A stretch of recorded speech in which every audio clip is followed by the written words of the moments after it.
Muito boa noite. Nós estamos dando início, neste momento, a mais um Diálogo AMSUR.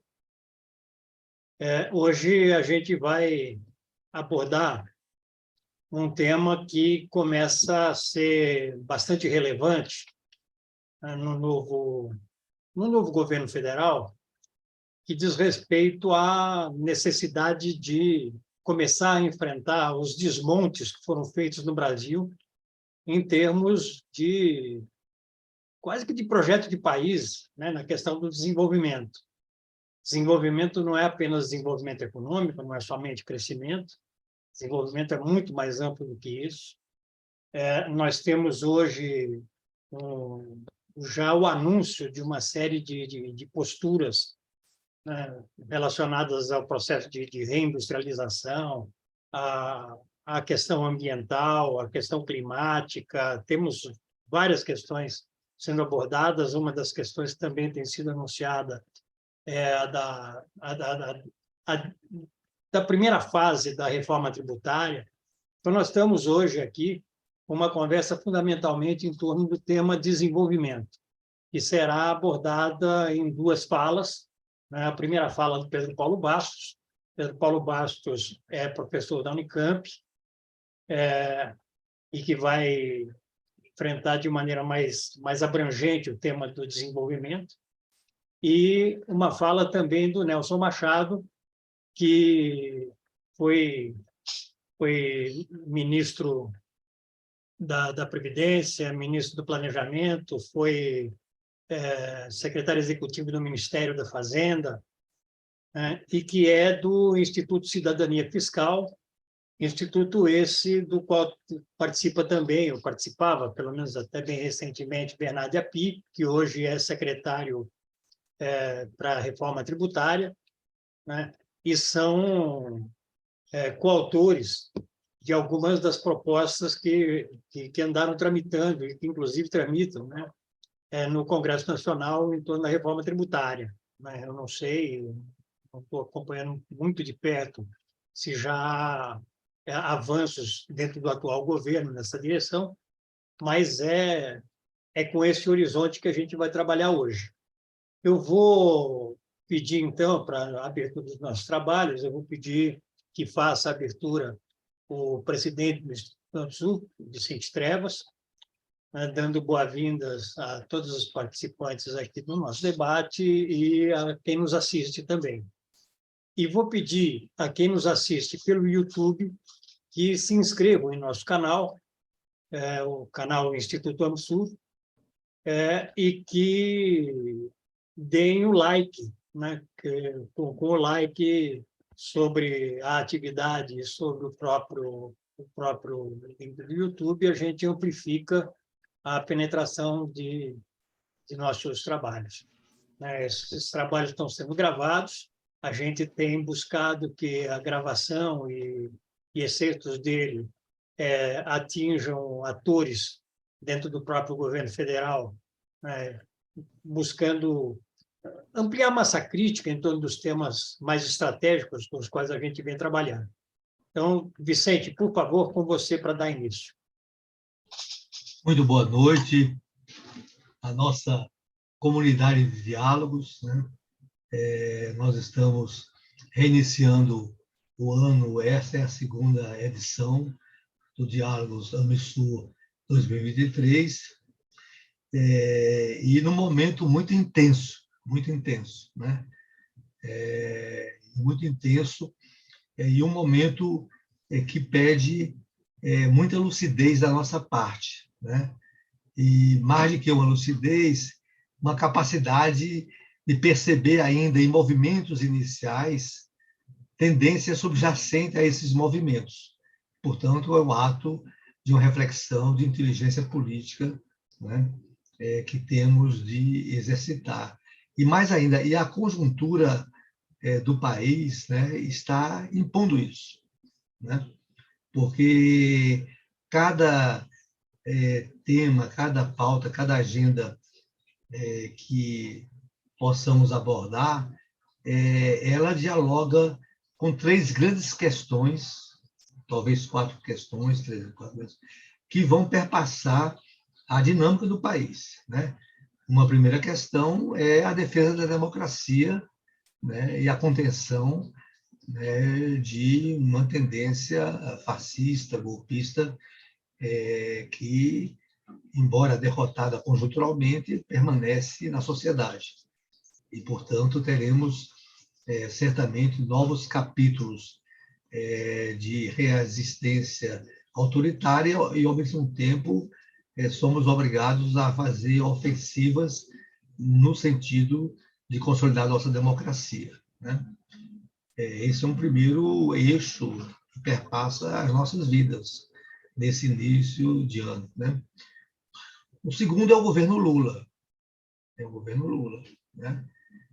E aqui nós estamos num campo específico que tem nesse governo, você entende, as nossas possibilidades de mudar o país, né? E, portanto, o nosso apoio e, claro, um apoio que agregue valor também ao governo, né? Não só seja um apoio de aplausos, um apoio de manifestação efetiva, solidariedade, mas também apoiar no sentido de dialogar com as suas medidas iniciais, né? Os seus propósitos, né? As suas vulnerabilidades e as suas ameaças, né? E, portanto, há aqui também uma perspectiva de defesa e apoio ao governo do presidente Lula. E o terceiro elemento, né, é que justamente o governo e a sua ampla aliança, né, se constituiu e a aliança foi vitoriosa, né, afirmando um enunciado simples, mas que temos de ver e dele retirar as consequências práticas, né? Que é a ideia da reconstrução do país e de sua transformação, né? E, portanto, a natureza dessa reconstrução e a natureza dessa transformação, ela é portadora de diversidade, de ambiguidades, de certezas e incertezas, dado o amplo e necessário apoio político, né, que se expressou numa aliança eleitoral e hoje se expressa no governo de coalizão, né?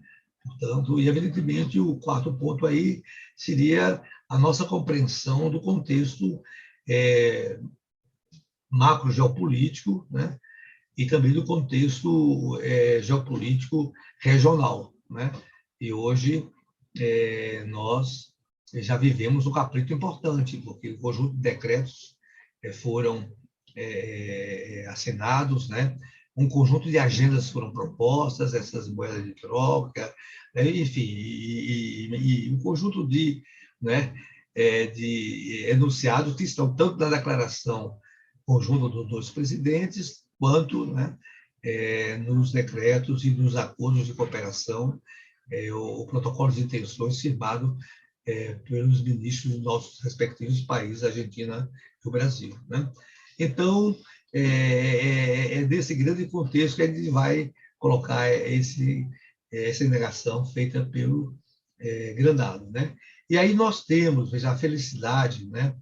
E aqui eu falo com muita convicção, né, e certeza, que nós, para nos ajudar nessa reflexão, nesse diálogo coletivo, nós temos duas pessoas que serão os nossos expositores no diálogo de hoje, que são altamente qualificadas e adequadas para esse esforço, né? Aqui me refiro ao Pedro Paulo Bastos, ao Nelson Machado, né?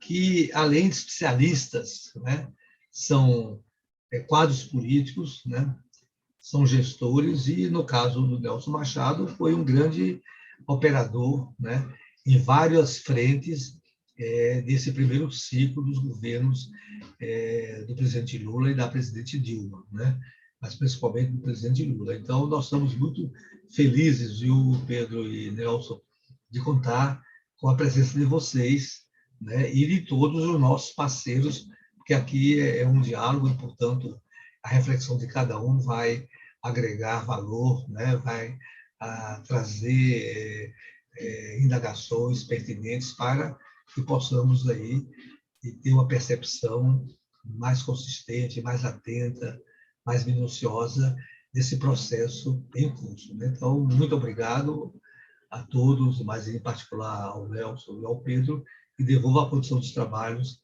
ao Granado. Obrigado, Vicente.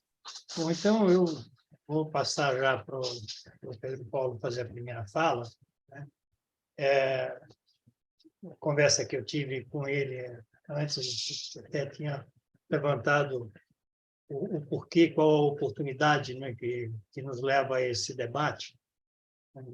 Primeiro, que ele é um debate que está se colocando logo no início do governo, né, de retomada de termos de desenvolvimento, como desenvolvimento sustentável, como desenvolvimento lato sensu, mas, ao mesmo tempo, com uma presença internacional do Brasil em Davos, na Suíça, né, onde estiveram presentes não só o Haddad, né, o ministro Haddad da Fazenda, como também a ministra Marina Silva, né, do Meio Ambiente e Mudanças do Clima, abordando esse tema. Ao mesmo tempo, a gente tem aí a sombra do chamado mercado, que é uma inteléquia pouco compreensível, né? Mas o mercado, com as projeções já sobre a possibilidade de crescimento do PIB sobre esse ano, ou seja, nenhuma análise sobre as variáveis que vão mexer nisso.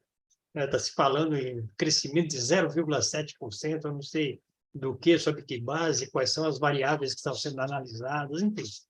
Né? Ou seja, a gente está vivendo aí um momento onde o tema ganha centralidade e a gente precisa entender como trabalhar com ele. Tá? Então, eu vou solicitar ao Pedro Paulo que faça a primeira fala, a fala mais geral, né, para depois a gente abrir para o Nelson e para o mais específico da reforma tributária. Pedro Paulo, com você, por favor, liga seu microfone. Muito obrigado, Granado, pelo convite. Faço saudação a todos os amigos aqui, em especial Vicente, ao Nelson Machado. É uma honra estar aqui conversando com vocês hoje. Meu amigo Granado, quanto tempo eu teria para essa fala inicial? Olha, veja, é livre, mas alguma coisa, para dar tempo de debate, aí alguma coisa em torno de uns 25 minutos, estourando 30. 20, 25. Tá bom, combinado. Tá joia. Bom, Granado, eu queria começar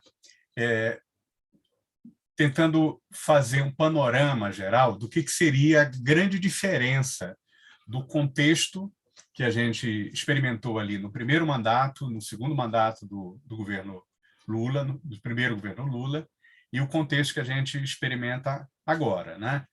Eu creio que o que caracterizou a diferença do governo Lula, de uma forma sintética, é a realização, do ponto de vista da política econômica, de uma política econômica que a gente pode chamar de social-desenvolvimentista, não é?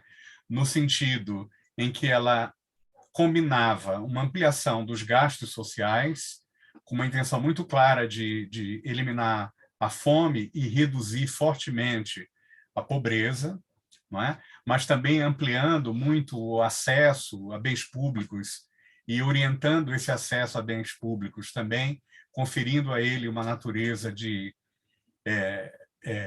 justiça histórica, particularmente no que tange a grupos minoritários e injustiçados ao longo da história brasileira, por exemplo, as cotas raciais, conjunto de políticas voltadas ali para grupos indígenas, para mulheres que não são minorias, mas evidentemente foram sempre tratadas como cidadãs de segunda classe, não é?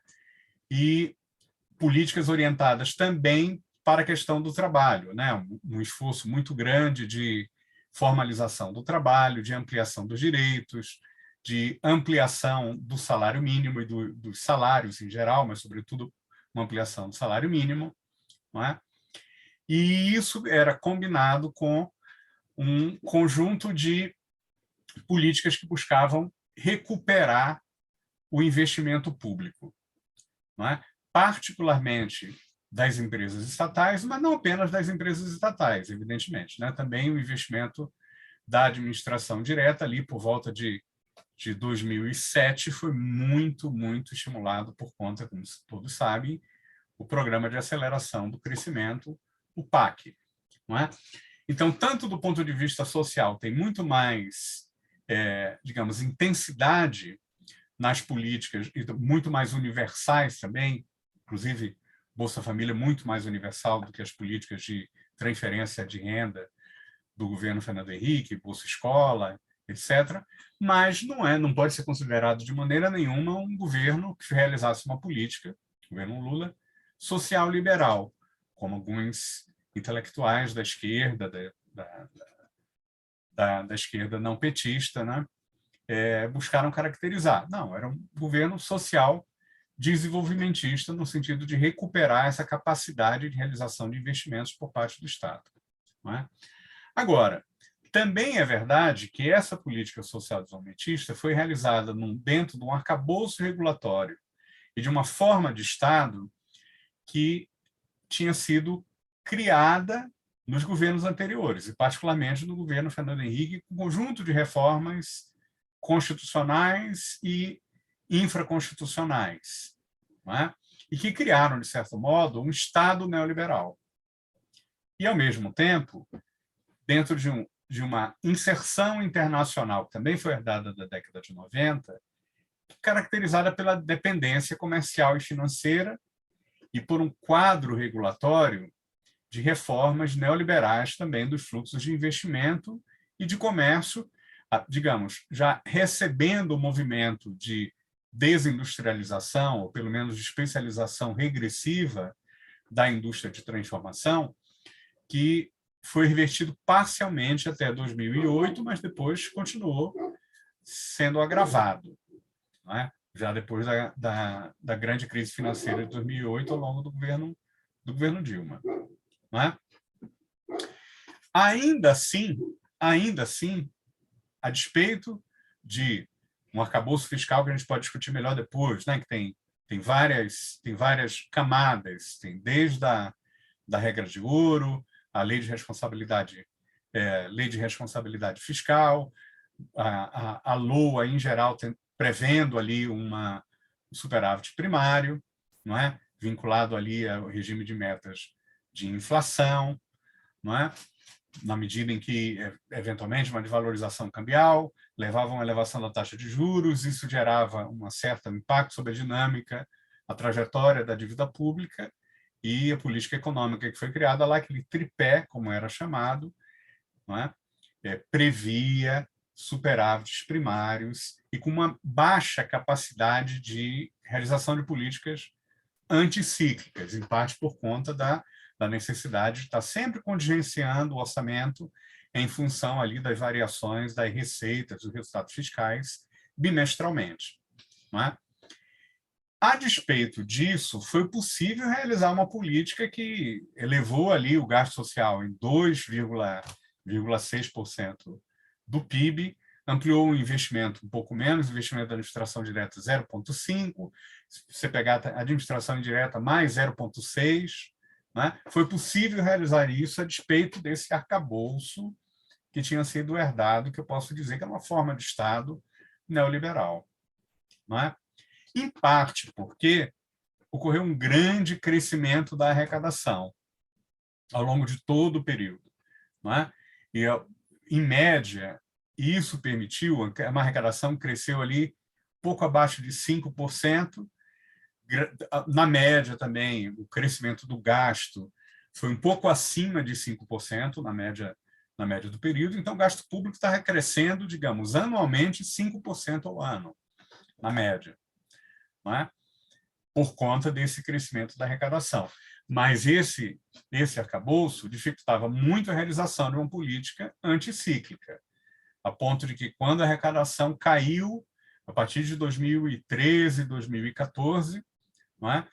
O governo Dilma Rousseff basicamente adiou ali, digamos, aquele ajuste, em parte permitindo uma redução do superávit primário em parte, digamos, postergando determinados gastos ali vinculados aos bancos públicos, né? Evidentemente que de um modo que acabou sendo utilizado para de uma maneira que não, evidentemente, envolvia uma grande arbitrariedade, porque envolvia um entendimento completamente diferente das regras fiscais, por parte, inclusive, do TCU, do relator Nardes, que a gente sabe, agora fica muito claro que é um golpista bolsonarista, não é? Mas, de qualquer maneira, quer dizer, não era, aquela interpretação não era completamente estapafúrdia, dado esse arcabouço, essa forma de Estado neoliberal que tinha sido herdada e que, de fato, tornava muito difícil realizar uma política anticíclica com os efeitos terríveis que a gente verificou a partir de 2015. Bom, se era assim naquele período, é importante que a gente entenda hoje que as amarras, do ponto de vista institucional e do ponto de vista também da inserção internacional, são muito maiores do que 20 anos atrás. Bom, o Vicente já comentou aí também a ameaça fascista, não vou entrar, por falta de tempo, na discussão política, não é? Mas as amarras institucionais são muito maiores. Hoje em dia, vocês sabem, a Eletrobras está fora, não é? Digamos, de um programa coordenado de planejamento por parte do Estado. A Petrobras está muito mais limitada no que tange aos seus efeitos de encadeamento para frente e para trás, inclusive porque o golpe, a Operação Lava Jato, também destruiu, digamos, os parceiros empresariais capazes de responder às encomendas da Petrobras com oferta de insumos e de serviços, não é?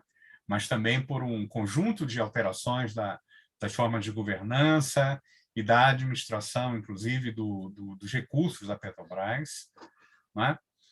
E com um enorme desinvestimento também, que ela perdeu muito a capacidade de nuclear um conjunto de atividades por conta desse desinvestimento. O BNDES tem poucos fundos para uma ampliação robusta do investimento, não é? As suas fontes de funding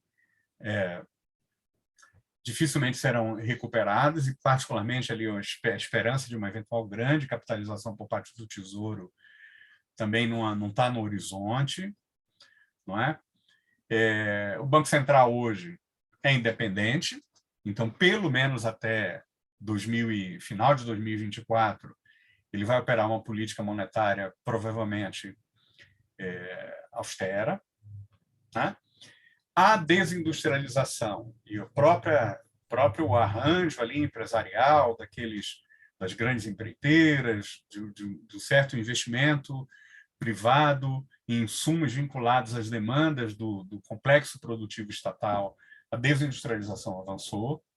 O crescimento chinês é muito menor do que foi, e já tem um tempo. É claro que pode ter alguma retomada agora, mas a tendência é que o crescimento seja muito menor, inclusive por conta da crescente rivalidade mercantilista, não é? Entre os Estados Unidos, a Europa e a China. E a concorrência industrial global é ainda maior do que aquela que a gente verificou em 2008, né? A partir de 2008, e que está muito por trás do aguçamento daquele processo de regressão da estrutura industrial que a gente verificou dali em diante, né? Então, a gente não pode ter ilusões, né? Que o cenário institucional, o cenário internacional, não é? A forma de Estado que vai ser operada pela política econômica digamos, envolve muito mais limites estruturais do que a gente verificou há 20 anos atrás, né? Eu acho que isso, evidentemente, quer dizer, pode ser parcialmente alterado. Agora, vai levar tempo. Vai levar tempo porque, evidentemente, o padrão que saiu da eleição, o equilíbrio político, eleitoral, partidário, que saiu da eleição de 2022 não é muito favorável para nós, a meu ver, não é? Na medida em que não apenas você tem um contingente neofascista representado no Congresso, que talvez ali gira em torno de 1/4 do Congresso, não sei dizer, não é? Mas você tem um centrão muito, muito, muito, muito empoderado, você tem um avanço ideológico contra o gasto público, não é? Então, não vai ser fácil amarrar esse... O Banco Central já é independente, reverter isso seria muito difícil, não é? Então, quer dizer, o movimento, as alterações, eu acho que vão levar um bom tempo, e é importante a gente entender que isso é um risco, exatamente porque a conjuntura política talvez não nos dê todo esse tempo, né?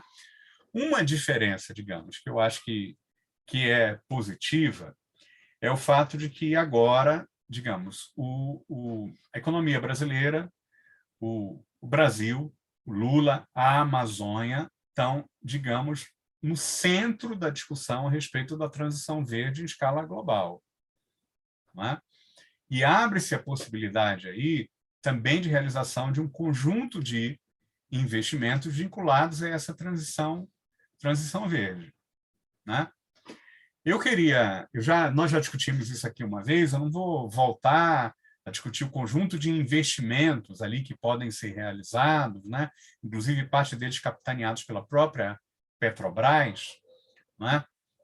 E que podem, de fato, oferecer uma nova fronteira de crescimento que seja sustentável e, ao mesmo tempo, inclusiva do ponto de vista social, né? Seja justa do ponto de vista socioambiental, não é?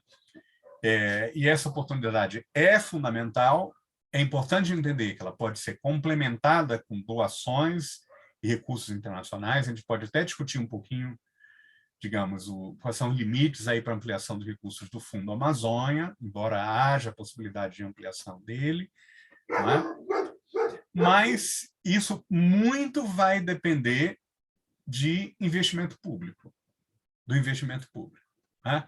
De recursos locais vinculados ao investimento público.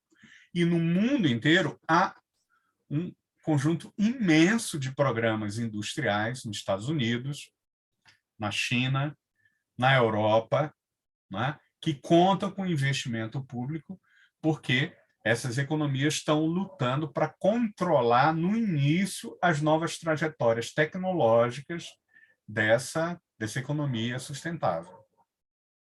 Não é?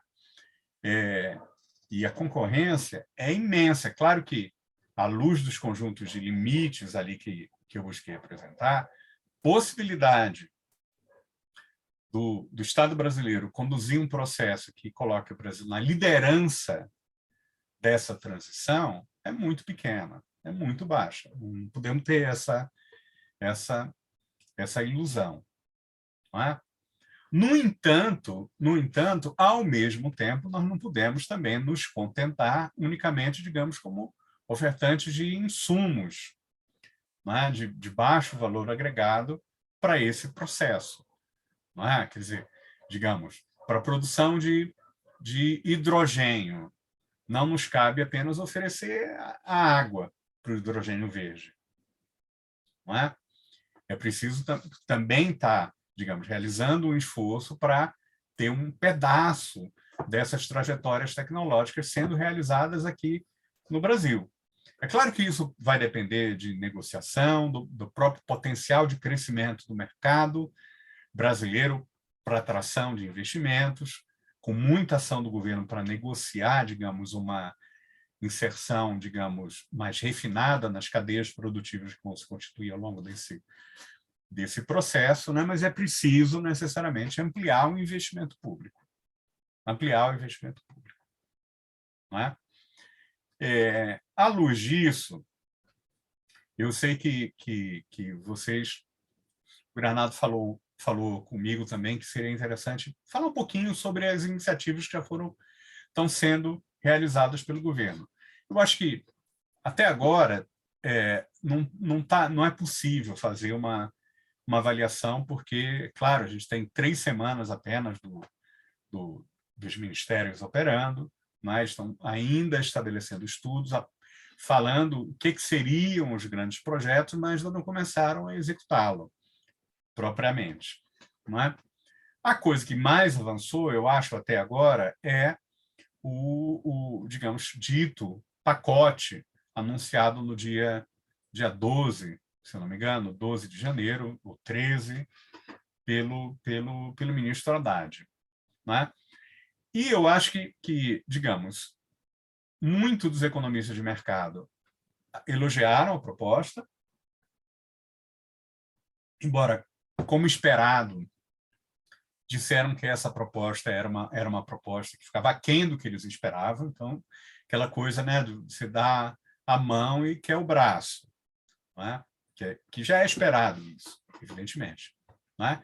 E, por outro lado, alguns economistas de esquerda fizeram uma crítica. Eu acho que a gente tem que ser um pouco mais equilibrado, esperar um pouco mais para ver. Não é? Porque, de fato, tem algum elemento aí digamos, de concessão para essa agenda que é exigida pelo mercado. Não é? Por outro lado, eu considero que seria praticamente impossível, num governo de frente ampla, em que a Simone Tebet é ministra do Planejamento, seria praticamente, e depois da PEC do Bolsa Família, seria praticamente impossível anunciar um programa que envolvesse apenas aumento de receitas, né? Sem nenhum tipo de promessa de racionalização que envolvesse algum corte de gastos. Não é? O problema é saber aí, digamos, como é que isso se balança, e se nessa conjuntura específica, né, isso foi a melhor coisa que poderia ter sido feita. Né? Porque também, é claro que num governo de frente ampla é o seguinte, sempre uma luta, né, dos dois lados. É quase que um cabo de guerra.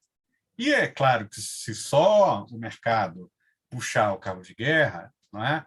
Evidentemente, a tendência é haver um pêndulo em direção à direita. Agendas, digamos, que são exigidas lá pelo mercado. Né? Então, a gente tem que ter, ao mesmo tempo, muito bom senso, entender as limitações postas pelas correlações de força, mas, ao mesmo tempo, tem que também estar pressionando para que a nossa agenda, digamos, nesse embate, nessa síntese que será produzida, né, leve a melhor em boa parte dos embates e das lutas. Né? Eu diria o seguinte, que a PEC do Bolsa Família, ela basicamente impediu a redução do gasto público, do gasto primário, que ocorreria na forma de 150 bilhões, mais ou menos, de reais, né, na proposta orçamentária que tinha sido apresentada pelo governo Bolsonaro.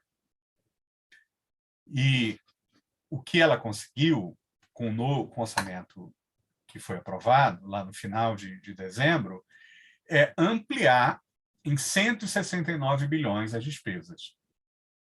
Então, isso, digamos, basicamente implicava ali um pequeno aumento em relação ao gasto que tinha sido realizado em 2022. Não tinha uma grande expansão fiscal com a PEC da transição, ou como eu prefiro chamar, a PEC do Bolsa Família. Né? O que se anunciou agora, digamos, ele elimina essa expansão fiscal. Talvez a gente possa dizer que o que se anunciou agora, do ponto de vista do corte, eu não estou falando da ampliação da receita, né?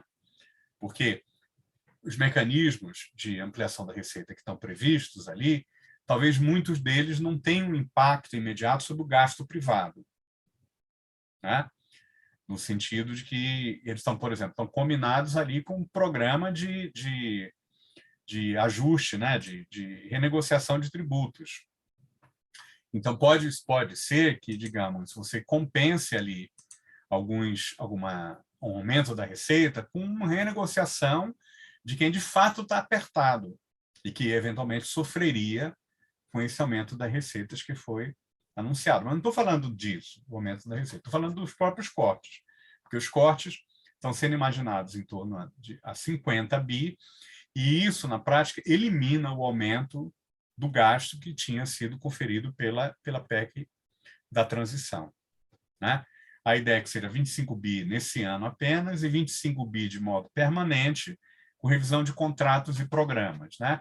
E isso vai, por exemplo, passar muito pela reavaliação do cadastro único, por conta enfim, de corrupção e de fraudes que caracterizaram aí a oferta do Auxílio Brasil em 2022. Tem estudos que dizem que pode ser obtido até 20 bi com isso, né?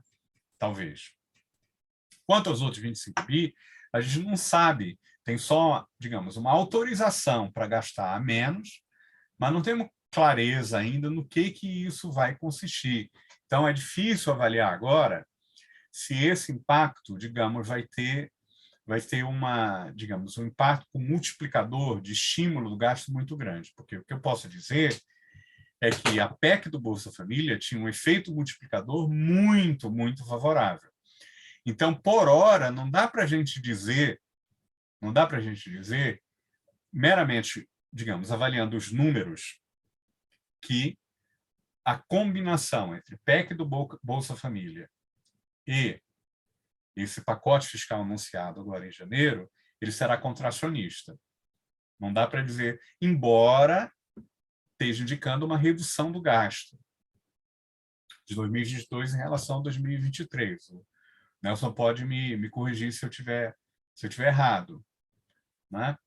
Mas só dá para a gente saber se vai ser contracionista ou não, avaliando ali como é que é a distribuição do gasto, porque do que vai ser cortado, porque o que aumentou com a PEC do Bolsa Família é um enorme multiplicador fiscal, porque exatamente, digamos, é aquela perna social da política social desenvolvimentista, né? Muita ampliação do gasto para transferência de renda para populações em situação de vulnerabilidade, né?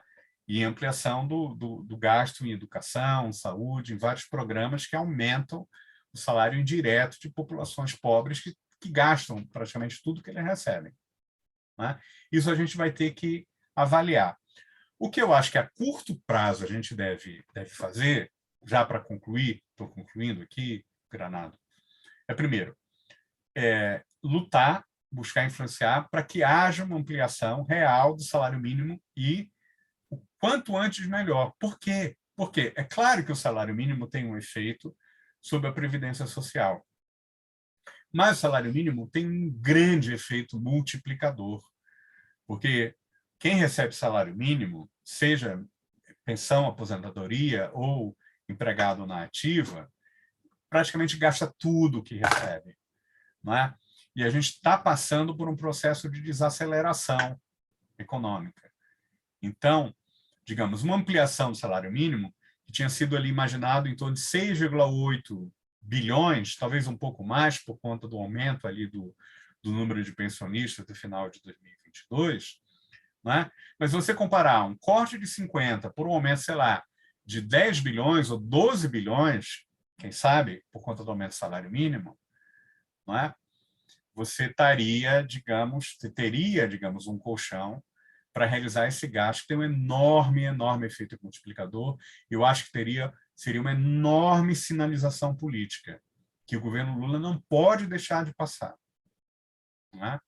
Nesse início de novo mandato, para marcar, digamos, uma diferença clara em relação ao Bolsonaro, que não ofereceu nenhum aumento do salário mínimo. E eu digo, isso é até inteligente do ponto de vista econômico, porque o salário mínimo, à medida que ele vai ser gasto, tem um efeito multiplicador que gera, eventualmente, um efeito na arrecadação tributária futuramente. Então, pode ser elas por elas ou até ter um ganho positivo se isso estimular o crescimento ou evitar uma desaceleração muito forte.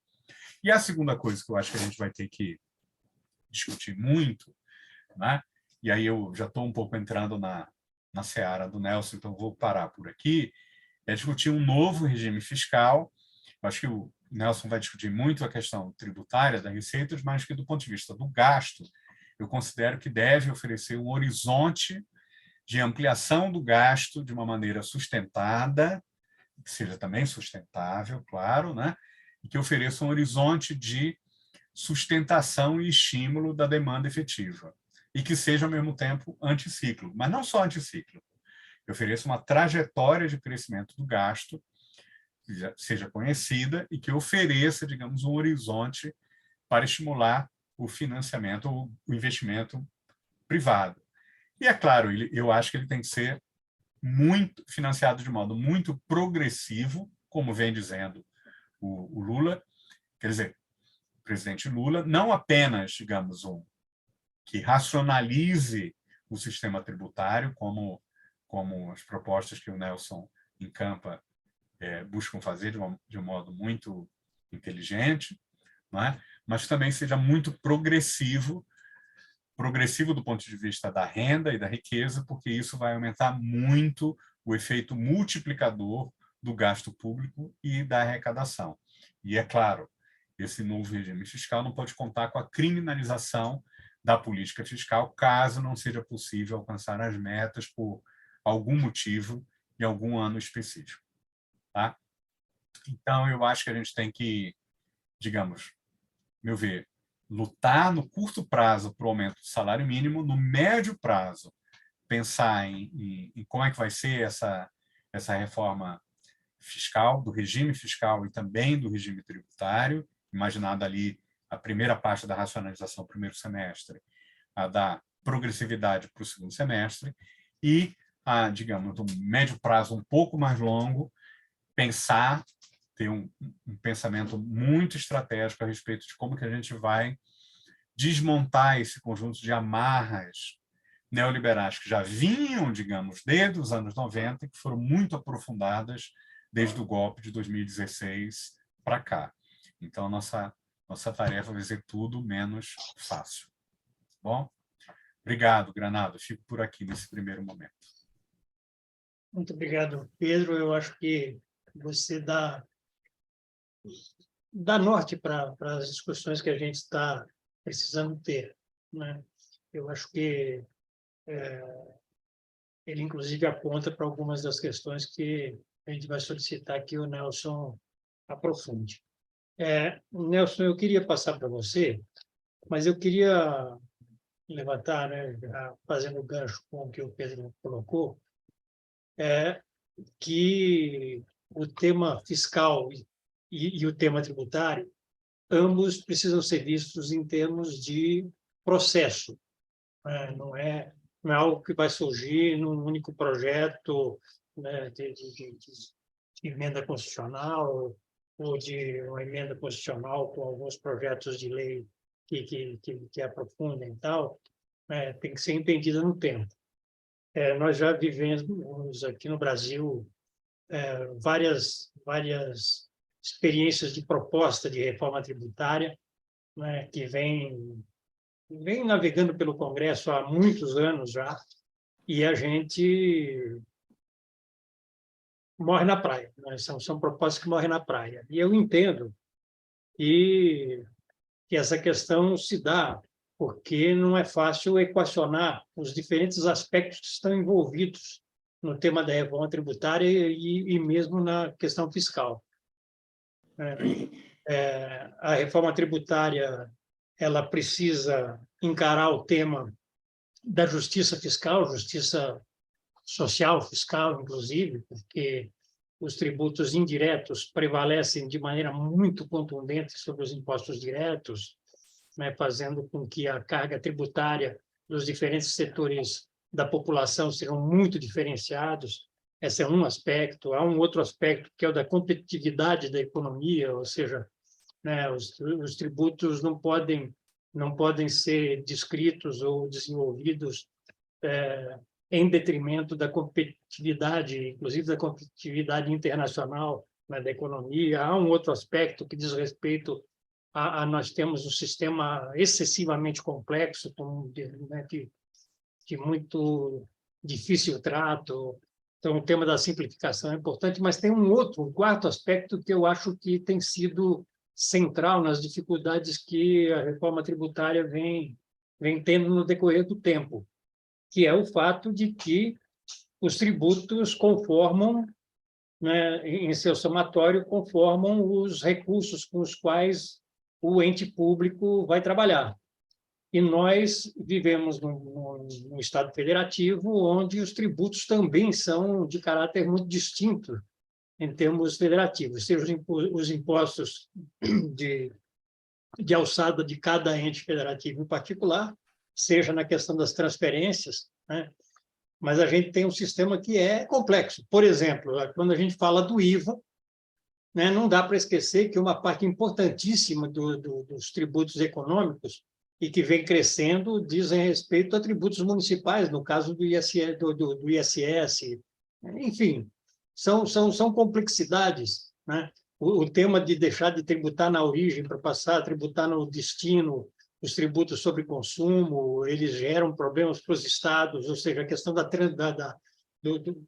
do processo de transição de um regime tributário fiscal para outro regime tributário fiscal é complexo, ele precisa se não bem desenhado, ele causa resistências de toda a ordem, ou seja, não é fácil avançar nessa questão. Eu gostaria que você falasse, eu sei que você tem uma visão, né, de que isso é processo e, portanto, não se tem uma proposta acabada, mas uma proposta que dá conta de um determinado momento e serão necessários outros processos. Enfim, eu gostaria que você abordasse um pouco essa complexidade que é a questão fiscal e tributária. Nelson, com você. Desculpa eu estar te... Ok, muito obrigado. Agradecer o convite para estar aqui hoje. Agradecer a todos os participantes, na pessoa do meu amigo Trevas. E dizer para o Pedro, gostei muito da exposição, Pedro. Acho que você abordou legal essa distinção do desenvolvimentismo liberal, social. Eu acho que esse é o debate, essa é a discussão. E o debate, parafraseando um genovês antigo, difícil é botar o ovo em pé, né? Aí é difícil, mas é o que a gente vai tentar, né? O Granado, as três perguntas que você me fez me levam a dizer que eu precisava de pelo menos 1h30 para cada uma, né? Então, eu não sei o quanto que vocês têm disponibilidade de tempo para outros dias, mas eu acho que o tema de reforma tributária ele é tão relevante que acho que um grupo de pensadores igual esse aqui poderia dedicar um tempo maior. Eu não estou reivindicando mais tempo agora, porque não é uma questão de mais tempo agora, é a questão de entrar no tema, né? Entrar no tema. Meia hora, nós vamos sobrevoar o tema, nós não vamos entrar no tema. Não tenho nem condição de entrar no tema da reforma tributária com 25 minutos, 30. Ainda mais que eu quero ouvir as perguntas, porque o mais importante, vocês devem querer me ouvir, mas para mim o mais importante é ouvir vocês, né? Então, eu vou fazer uma fala bem voo a 5.000 pés de altura, e depois a gente pode descer isso um pouco mais, mas fica aqui à disposição de vocês até para outra preparação, em outro momento. Eu gostaria até de dialogar a questão da reforma tributária com a questão do desenvolvimento que o Pedro falou, mas não vai dar tempo de fazer essa articulação, mas é fundamental, e nós temos estudos que mostram que a reforma tributária, até não sei se você conhece, Pedro, o estudo feito pelo Braulio, que chega às conclusões econométricas, essas coisas, esses parangolés que vocês usam aí, que a reforma do consumo pode crescer até 20 pontos percentuais em 15 anos no PIB brasileiro. Não é desprezível, é uma coisa significativa. Mas eu vou voltar aqui no feijão com arroz. A primeira questão, quando você me chamou para falar da reforma, eu fiquei pensando, o que eu vou contar para esse povo lá? E eu acho que talvez a gente precisasse começar com 3 perguntas, né? Por que fazer a reforma tributária? Por que isso é uma coisa importante? Por que fazer? Qual é o problema, né? Se a gente não sabe bem qual é o problema, também não tem muita solução, né? Qual é o problema? O problema está na vista de todos, vocês aqui já falaram, o Granato já falou um pouco. Então. O primeiro problema, por ordem não de importância, mas por ordem didática, é a complexidade. O sistema nosso é de uma complexidade assim absurda, absurda.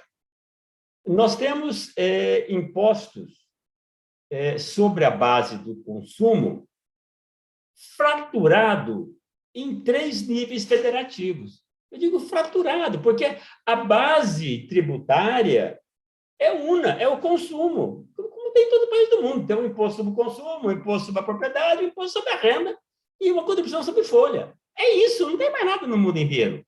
Nada, é só isso, né? Você pode inventar uma taxa disso, uma taxa daquilo, um imposto de importação, de exportação, mas o grosso é consumo, renda, propriedade e folha. Então, nós temos um imposto sobre o consumo fraturado na União, com PIS, COFINS, IPI, estadual com ICMS e municipal com ISS. Quando você fratura esses impostos, o que acontece? Eles criam arestas, criam fronteiras.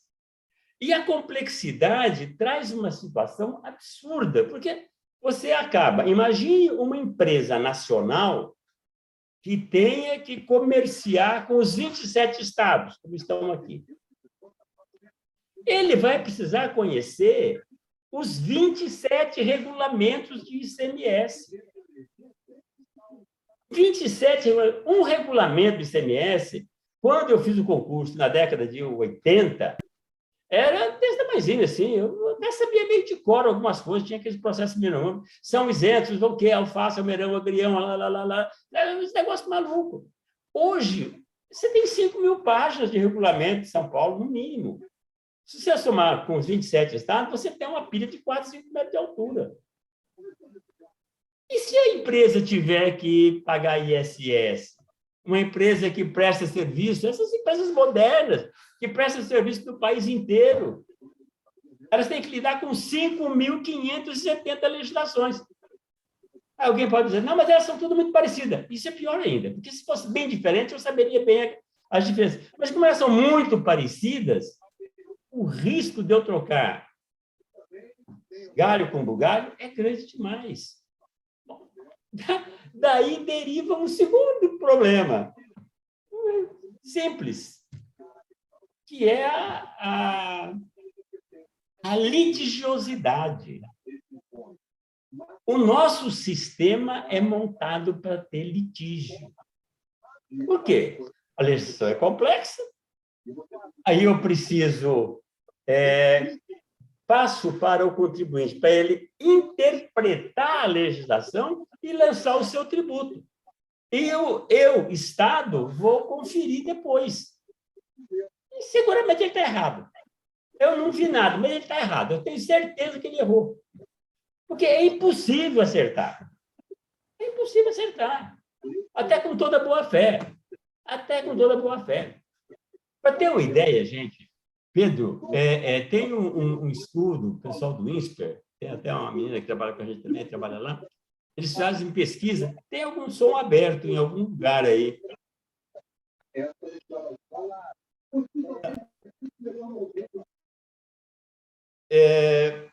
Tem um estudo do INSPER que eles fizeram um levantamento sobre o valor das ações em litígio do contencioso tributário, tanto a nível judicial quanto a nível administrativo. Dados de 2019, 2020, diz que o litígio somado chega a 5,4 trilhões Vocês conseguem imaginar isso? 5,4 trilhões. Isso equivale a 75%, 76% do PIB. Isso não tem paralelo no mundo. Não tem paralelo no mundo, em lugar nenhum do mundo. Você vai encontrar um negócio desse. Imagina, um contencioso que só aumenta. E o pacote do Haddad está no caminho certo, é isso mesmo, tentar receber, mas não recebe. Isso é tudo, no fundo, no limite, é crédito podre. É crédito podre. Por quê? Porque quando chegar, leva 15, 16, 20 anos para chegar numa solução. E depois que chega numa solução, a empresa já faliu. Você tem lá grandes devedores, Varig, TAM, só para pegar aqui os que eu lembro, assim, né? Transbrasil. Vai receber de quem um negócio desse? Então, esse é o segundo grande problema. E o terceiro problema já foi falado aqui bastante também, que é a regressividade. Nós temos um sistema regressivo. O que significa um sistema regressivo? Significa que os pobres, que têm menos renda, vão gastar com o imposto mais dos que têm mais renda, quando devia ser o contrário. E por que o sistema é regressivo? Ele é regressivo por várias questões. A primeira delas é que, claro, bem identificado, o volume maior de arrecadação são com os impostos sobre o consumo. Como os impostos sobre o consumo têm uma certa linearidade nas alíquotas, tal, os pobres que consomem 80%, 90% da sua renda com comida, eles vão gastar 80% do seu salário, vai ser tributado por consumo. Aquele família rica que tem um salário de 10, 15, 20 salários mínimos, vai gastar, sei lá, 40% da renda. Então, só 40% é tributado. O resto é investimento, é poupança, não será tributado. E também porque o nosso imposto de renda é uma piada. O nosso imposto de renda é uma piada e é preciso muito cuidado quando for discutir reforma do imposto de renda, porque as soluções simples, geralmente são erradas. Porque a primeira coisa que fala, vamos, então, aumentar as alíquotas do imposto sobre renda. A alíquota maior nossa é 27, tem país no mundo que é 50, 55, 56. Tá bom, vai aumentar para ver o que acontece. Com o modelo tributário que nós temos, se aumentar a alíquota de 27,5%, que quem paga é a classe média, média alta, o que vai acontecer? Nós vamos ampliar o estímulo para a pejotização. O que é a pejotização? É o camarada deixar de ser empregado e pagar imposto de renda, fundo de garantia, etc, e vai, forma uma empresinha e vai receber como empresário. E aí ele tem dividendos, que não é tributado. Então, é preciso muito cuidado. Por quê? O imposto sobre o consumo ele é regressivo e o nosso imposto de renda não ajuda na progressividade. Então, precisa ser reformado também. Bom, colocado isso, qual é a discussão sobre a reforma? É muito comum a gente ouvir a discussão, não, mas a reforma do consumo ela é importante e tal, mas devia começar pelo imposto de renda. Não é pelo imposto de renda, porque a gente atacaria de cara o problema que atinge os pobres. Né? Atacaríamos a questão da regressividade. Vamos resolver a questão do imposto de renda, começar com o imposto de renda, aumentar o imposto de renda para poder desonerar os pobres. É uma fala interessante, mas absolutamente incorreta. É absolutamente incorreta. Por que é absolutamente incorreta? Porque o imposto de renda ele está sendo debatido, mas ele não tem a dimensão do acerto, da formulação que tem o imposto do consumo. Está sendo estudado, a Fundação Perseu Abramo fez trabalho sobre isso, nós começamos a estudar isso, aqui no Centro de Cidadania Fiscal, mas ele ainda não está muito claro para a gente formular um projeto adequado. O governo do Bolsonaro mandou uma proposta de reforma do imposto de renda que foi detonada, porque tinha erros muito graves, né? Tanto é que parou lá e o pessoal preferiu não deixar tocar. Agora, o imposto de renda, ele é um imposto que é da competência da União e pode ser mudado, pode ser alterado, a sua modulação por lei simples, porque é competência federal. Ele arruma isso. E pode respeitar o princípio da anualidade, se ele for aprovado no fim do segundo semestre, ele já vale para 24. Já vale para 24. O imposto sobre o consumo, gente, ele é fundamental para destravar o investimento, destravar o funcionamento da economia. E se a gente for muito esperto, muito rápido, os astros todos se alinharem, colocar uns 5 planetas alinhados no firmamento e aprovar esse negócio no primeiro semestre, como disse o Haddad, a gente vai conseguir começar a cobrar em 25. Em 25. Se for tudo muito bom. Por quê? Porque você tem que aprovar uma mudança constitucional. Depois você tem que aprovar uma lei complementar. Depois você tem que construir uma entidade ou uma agência que vai administrar esse imposto, porque a proposta que está em discussão, e eu vou explicar um pouquinho, ela é disruptiva em relação ao sistema que tem hoje. Então, vai ser preciso construir um sistema informatizado novo, do zero. E tem que ser um sistema parrudo.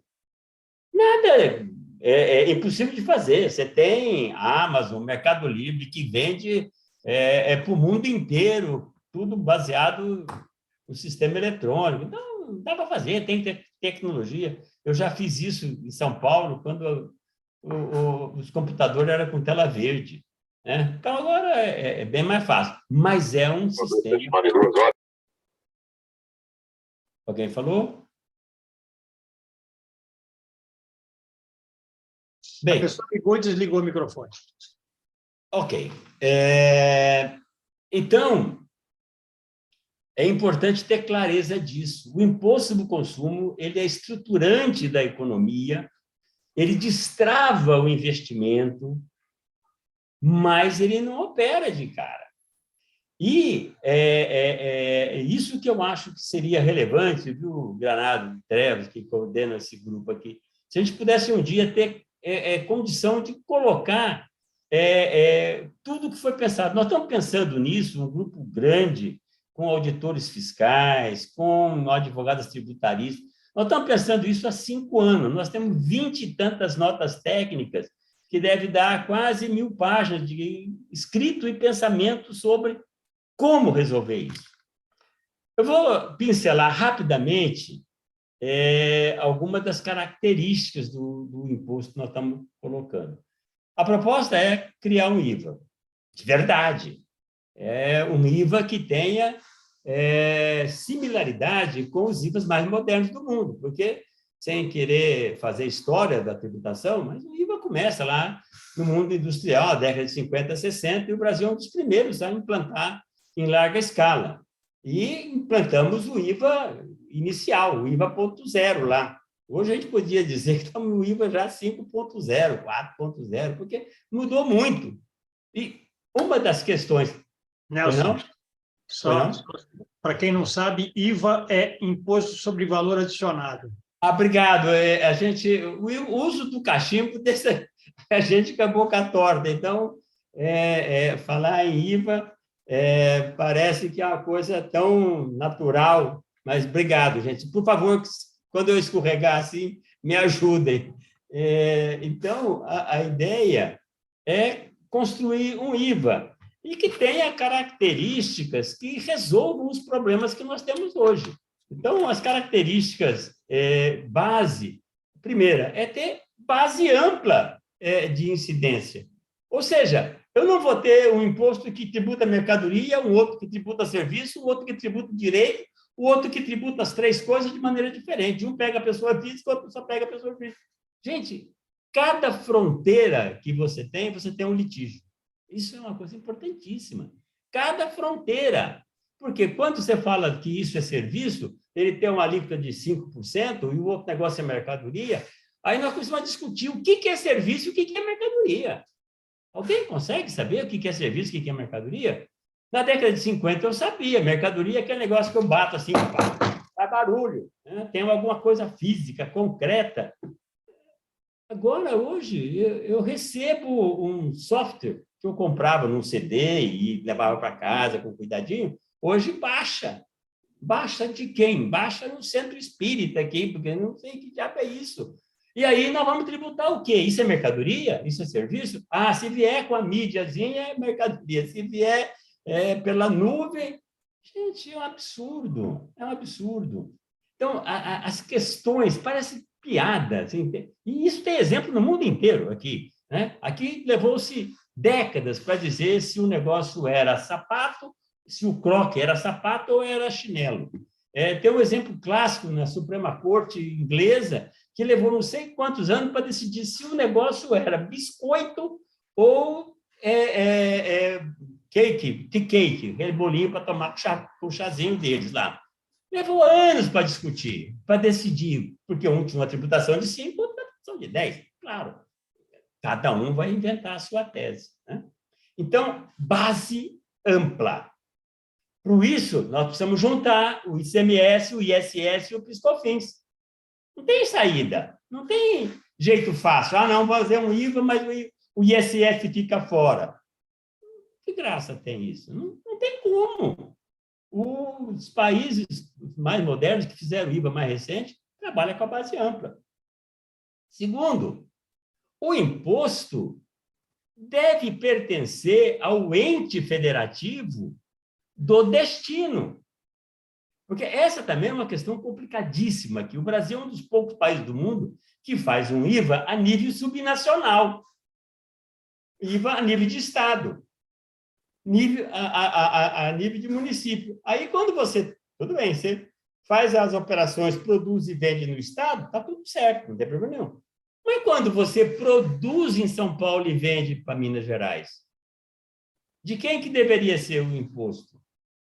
Nós aqui fizemos uma solução, sempre que a gente trabalha com a solução do meio, arruma um negócio aqui no meio. Então, nós fizemos uma solução aonde uma parte do imposto de um produto feito em São Paulo, metade, uma parte, 8%, 12%, fica com São Paulo. A parte de 8 até os 17, 18, que é a alíquota modal, fica com o estado de consumo. Então, fica com a Bahia, fica com... Mas esse modelo acaba gerando a guerra fiscal. Por quê? Porque se aonde produz concentradamente tem uma parcela da arrecadação, você vai ter um incentivo enorme para as empresas serem atraídas pelos estados. E quando ele atrai pelo estado, atrai como? Dando redução no imposto. E dando redução do imposto, ele acaba dando redução do imposto com o recurso que é do Estado da frente. A chamada guerra fiscal, que um dia, se eu tiver um tempinho, seria importante fazer essa discussão também. Mas, fundamental, quando você manda para o destino, acabou a guerra fiscal.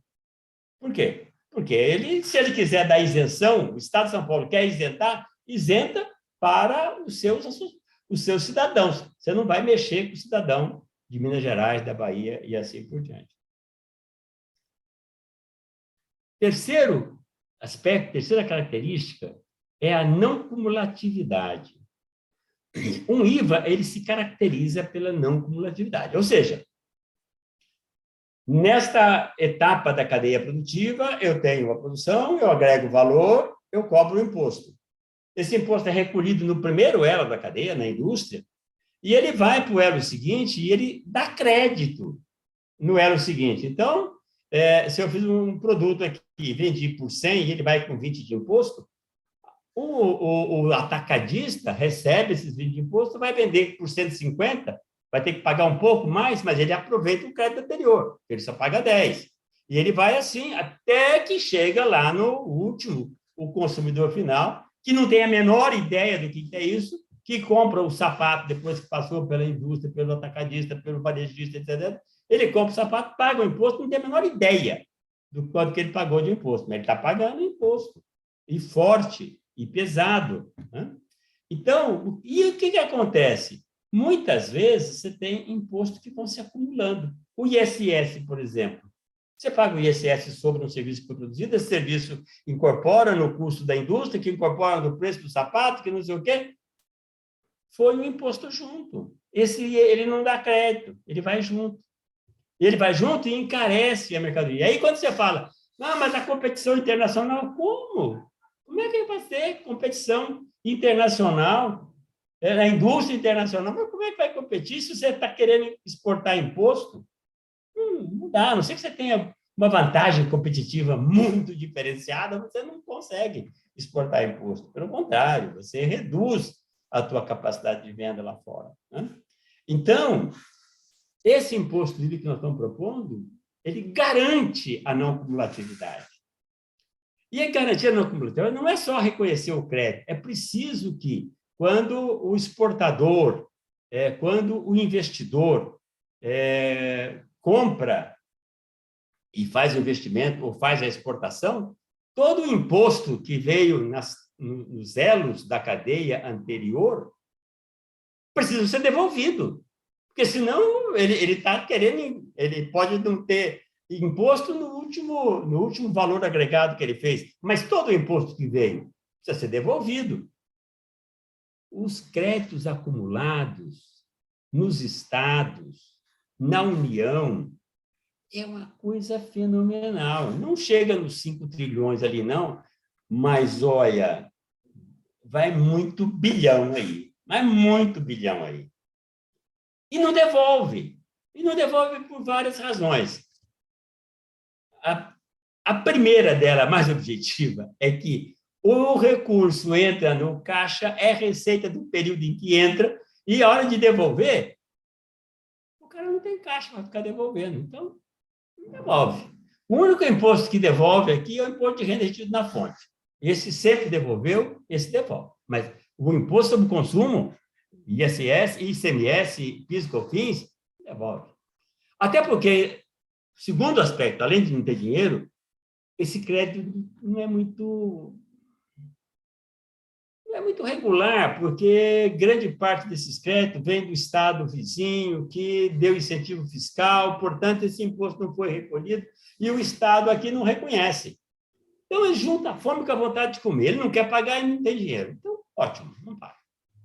Mas isso destrói o sistema da não cumulatividade. Outra questão relevante. A nossa proposta é de alíquota uniforme. Por que alíquota uniforme? Porque toda vez que você tem alíquota diferenciada, você tem disputa. Então, alíquota uniforme, ou seja, mas então vai ter uma alíquota única, nacional? Não.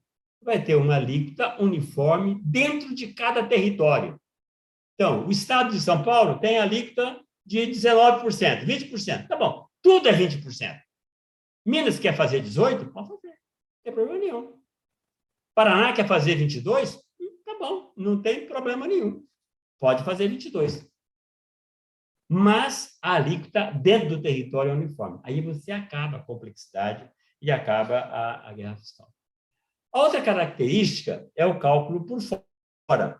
Ou seja, hoje nós temos uma peça de ficção. Você pega uma nota fiscal, o camarada cobra o ICMS de 20%, mas, na realidade, a alíquota que ele está cobrando é 25%. Se ele compra um negócio de 100 e botou 20 de imposto, você está pagando, não é 20 sobre 100, você está pagando 20 sobre 80. Isso é 25%, está escondido, tá mentiroso, né? E, por último, as duas questões mais relevantes do nosso modelo é que a gente propõe que se tenha uma arrecadação centralizada, ou seja, o recurso seria arrecadado por essa entidade, a administração tributária, e seria, então, esta entidade que distribuiria o recurso, que é receita, para os entes federativos, e teria guardado o recurso para devolver para as empresas, para o investidor, para o exportador, para quem tiver crédito acumulado por qualquer razão. E o último aspecto interessante desse modelo é que a gente propõe uma forma de devolver o recurso para as famílias de baixa renda. Ao invés de ficar criando mais complexidade do tipo de cesta básica, redução do imposto para arroz, feijão, porque pobre come arroz e feijão, mas pobre come arroz, feijão, usa batom, usa tudo, ele usa só em menor quantidade e usa só de qualidade inferior, mas usa de tudo. Mas, então, essa conversa só complica o sistema. Então, a ideia é, acaba com essa desoneração de cesta básica e você devolve o dinheiro. Nós temos tecnologia para isso. Você pode devolver com base na nota fiscal paulistana, o cara vai lá, dá o CPF dele, recebe de volta o dinheiro, ou você faz uma proxy com o cadastro único e assim por diante. Então, essas são as características. Como é que está o andamento da reforma desse negócio? Nós temos um projeto que chamou PEC 45, que tramitou durante 2 anos na comissão especial e depois foi, quando mudou do Rodrigo Maia para o Lira, foi engavetado. A discussão foi retomada no Senado Federal com a PEC 110, que também trabalhou e parou no final do ano passado. Então, neste momento, eu entendo que a bola voltou para o centro do campo, aonde vai retomar, se retoma a partir daquilo que está na Câmara, que seria a PEC 45, atualizada com todas as discussões que já foram feitas ao longo dos últimos 3 anos. É uma possibilidade retomar pelo Lira, ou retoma pelo Senado, né? O veículo seria a PEC 110,